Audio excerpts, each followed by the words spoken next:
yang penting kan hati. Ya salah, memangnya hati yang pakai cadar jelek, hatimu bagus. Dia nggak sadar. Tolong, jika ada orang mengatakan yang penting hati, sebelumnya dia mengatakan hatinya yang pakai cadar kotor, yang bersih kayak hatiku ini loh. Ya, ada seorang perempuan mungkin dia tidak pakai cadar, tidak pakai kerudung, bahkan dia mengatakan yang penting kan hati. Ya salam, dia nggak sadar kalau dia telah merendahkan serendah-rendahnya orang. Yang penting kan hati. Maksudnya apa? Yang benar tuh kayak saya, biarpun begini hati saya hebat, mengaku hati baik itu dipikir baik, dan dia nggak sadar begitu. Kalau memang anda belum bisa mengenakan kerudung atau belum bisa pakai cadar, anda tidak perlu merendahkan diri, ngadu kepada Allah, ya Allah mudahkan aku untuk menutup auratku suatu ketika nanti. Ya Allah, minta kepada Allah, nggak usah pakai sombong. Kalau sombong nggak akan ditolong oleh Allah, tambah dosa lagi sombong. Yang penting kan hati. Ya salam, yang penting hati. Dari dulu yang penting hati. Terus yang pakai cadar hatinya pasti busuk.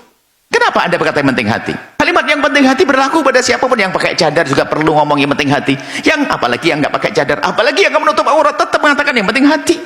Tapi di saat dibandingkan ada orang pakai cadar kemudian dia tidak pakai cadar, atau orang menutup aurat dia tidak pakai aurat, lalu dia berkata yang penting kan hati. Maksudnya apa? Yang penting itu hati saya tuh, hatiku saya bagus, dia biarpun pakai cadar nggak bagus. Lah, kan kesombongan. Dan dia nggak sadar ngomong begitu, biarpun.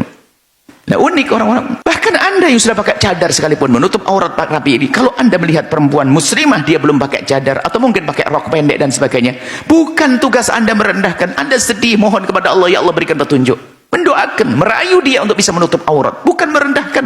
Yang nggak pakai aurat, yang nggak menutup aurat pun nggak boleh direndahkan, apalagi yang menutup aurat. Coba.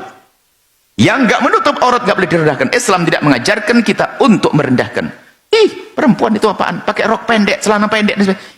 Itu merendahkan, nggak boleh. Akan tapi tanyakan hatimu wahai muslimah dan muslim, di saat anda melihat wanita tidak menutup aurat, misalnya pakai celana pendek dan sebagainya, apa yang ada di hatimu? Sedih atau belum?